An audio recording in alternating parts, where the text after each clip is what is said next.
Saksakallan gunarnavasya Vande Guru Sri Charanaravindan.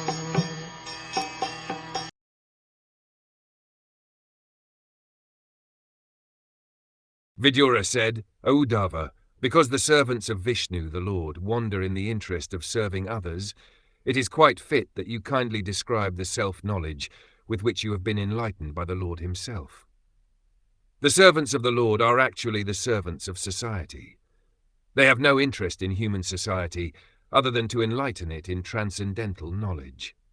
They are interested in imparting knowledge of the relationship of the living being with the Supreme Lord, the activities in that transcendental relationship, and the ultimate goal of human life.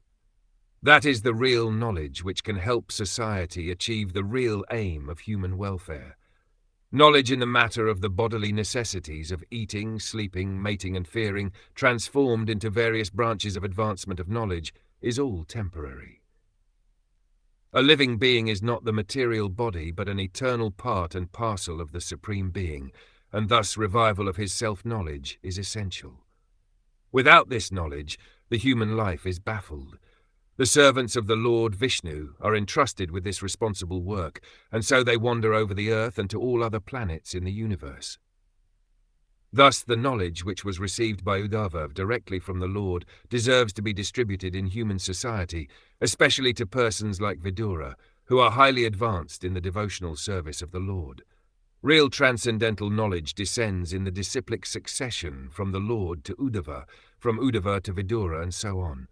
Such supreme transcendental knowledge is not possible to achieve by the process of imperfect speculation as performed by the so-called learned mundane wranglers. Vidura was anxious to know from Uddhava that confidential knowledge known as Paramam Sthitim, in which the Lord is known by his transcendental pastimes. Although Vidura was older than Uddhava, he was anxious to become a servant of Uddhava in the transcendental relationship. This formula of transcendental disciplic succession is taught by Lord Chaitanya also. Lord Chaitanya advises that one receive transcendental knowledge from anyone, whether a Brahmana or a Shudra, a householder or a sannyasi, provided that person is factually conversant with the science of Krishna. A person who knows the science of Krishna is factually a bona fide spiritual master.